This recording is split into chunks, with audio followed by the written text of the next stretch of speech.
키워드 원투펀치 시간입니다. 현재 양시장 어느 정도의 낙폭을 가지고 이제 진행이 되는 것 같은데요. 시장에 대한 분석들 들어보겠습니다. 바로자산운용의 윤정식 이사 함께합니다. 이사님 안녕하세요. 네, 안녕하세요. 네, 저희 일단 오전장 하락으로 좀 흘러오고 있는 상황인데요. 일단 키워드 먼저 보겠습니다. 오전장 키워드 살펴보시죠. 네, 오전장 키워드는 미증시가 하락함에도 불구하고 외국인의 매수가 지속된다. 이 점을 키워드로 잡아주셨는데요. 일단 거래소 이야기인 것 같아요. 오늘 외국인 매수세가 좀 들어오고 있는데 어떤 점을 포인트로 보시나요? 우선 미국 증시가 하락을 했고요.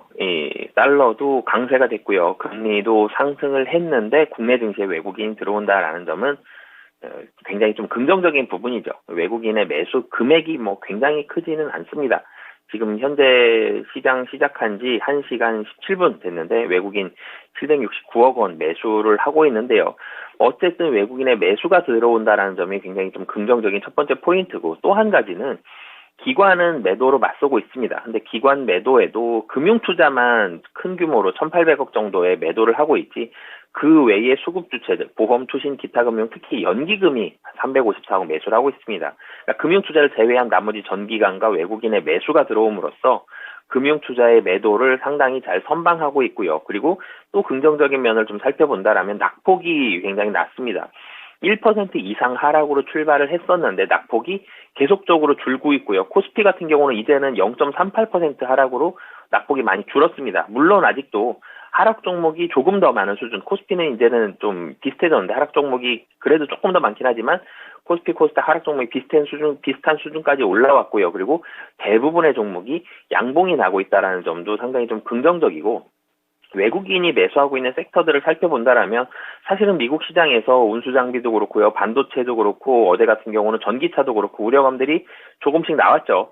큰 그림으로 봤을 때는 기술주들이 이 하락하는 모습들이 나오면서 이런 종목들이 조정을 받았지만, 이 좀 더 세부적으로 살펴본다라면 이런 종목들이 조정을 받았는데, 이 종목들이 국내로 왔을 때 물론 삼성전자, SK 하이닉스 하락하고 있습니다만 하락폭이 줄어들면서 양봉이 조금씩 나오고 있죠. 그리고 운수장비 같은 경우도 좀 우려감 나올 수도 있었는데 다시 좀 전에 지금 상승 전환을 했습니다. 기아 같은 경우도 그렇고 현대차도 보합 정도 수준까지 올라왔고, 그리고 최근에 좀 하락을 많이 했었던 금융주들, 은행주들도 오늘 4대 은행주들 전부 다 빨간불을 켜고 있는 이런 점들이 있는데, 이 섹터들로 외국인의 매수가 강하게 들어오고 있고, 금리 부담감이 분명히 있습니다. CPI만 좋게 나왔을 때는 경기 좋고 실적 좋다로 어떻게 보면 좀 뭉개고 가는 모습들이 있었는데, PPI까지 좋게 나오니까 사실 부담스러울 수밖에 없죠. 물론 50bp를 이번에 한 번에 올리기는 만만치는 않은 시장입니다만, 그래도 이 지표들을 아예 무시할 수는 없는, 그동안은 어떻게 보면은 하반기 금리 인하에 대한 장밋빛 전망에 좀 더 이 점수를 주고 기대감을 가졌었다라면, 이제는 장밋빛 전망이 아니라 사실 그동안 장밋빛 전망을 가질 때에도 미국에서는 계속적으로, 특히 FOMC에서는 보수적인 발언들이 계속 나왔었거든요. 이 전망들이 이제는 조금 더 조금 더 신경이 쓰이게 되는, 조금 더 신경을 써야 되는 이런 환경이 됐다라고 보시면 되겠습니다. 하지만 그럼에도 불구하고 전체적인 뷰 자체는 아직까지는 긍정적인 환경이다라고 보여지고요. 하지만 이 긍정적인 환경이 계속적으로 좋아지고 2,500을 넘은 만큼 여기까지는 또 아니죠. 결론적으로는 어찌됐든 2,400에서 2,500의 박스권은 당분간 위든 아래든 벗어나기는 만만치는 않은 시장이 펼쳐질 가능성이 높아 보이고요. 환율도 이제 이 1,300원 정도, 요 정도 수준에서 크게 벗어나기는 또 만만치는 않아 보입니다. 이렇게 묶여져 있는 시장 안에서 실적에 포커스를 맞춰서 대응하는 그런 시장이 될 가능성이 높다라고 보시면 되겠습니다. 네, 외국인 매수가 들어오는 게 일단 긍정적으로 시장 방향을 좀 양봉으로 이끌어주는 것 같기는 한데요. 매수 강도에 대해서는 여러 가지 리스크들을 함께 체크를 해보셔야 될 것 같습니다. 네, 일단 그러면 오전장은 어느 정도 지나오고 있고 오후장의 그런 전략들도 궁금한데, 일단 오후장 펀치 전략 확인해 보겠습니다. 네, 오늘 장의 펀치는 철강주의 상승이네요. 오늘 철강 종목들 상당히 중소형도 그렇고요, 대형주도 잘 가고 있는 그런 흐름들입니다. 어떤 점을 키포인트로 보시나요? 우선 철강주 같은 경우가 최근에 이번 주 들어서 좀 시장에서 사실 철강주가 주목받는 시즌이 별로 없죠. 철강주 주목 사실 많이 못 받는 종목, 이 섹터 중에 하나인데 최근에 철강주가 좋은 모습을 보여주고 있습니다. 우선 첫 번째로는 매크로 환경이 좋습니다. 중국에서는 춘절 이후에 시중 철강 재고 비축 흐름이 강해졌고요. 사실 중국에 대한 이 비중, 투심이 철강주에는 굉장히 중요하게 작용하죠. 이 리오프닝 관련한 종목들 그러면은 보통 뭐 레저, 뭐 카지노, 여행, 항공, 화장품 뭐 이런 종목들만 많이 얘기하는데 어떻게 보면은 움직임은 철강주는 리오프닝과 관련돼서 같이 움직이고 중국의 산업이 열린다 그러면 사실 철강주도 들어가기 때문에 어떻게 보면 좀 큰 그림에서는 철강주도 리오프닝 관련한 주다라고 보실 수 있겠는데요. 춘절 이후에 중국의 움직임들이 상당히 좀 좋아졌고요. 중국뿐만이 아니라 미국 역시 23년도 1월부터 재고 비축 흐름이 관찰이 되고 있습니다. 이 미국 철강사들의 인프라 주문의 수요에 의한 이런 주문들이 계속적으로 늘어나고 있는 상황이고요. 그리고 글로벌 철강 가격이 올라가고 있습니다. 전체적으로 원자재 가격, 상품 물가 다 높은 상황이죠. 인플레이션이 올라와 있는데 상품들만 가격이 떨어지지 않죠. 올라와 있습니다.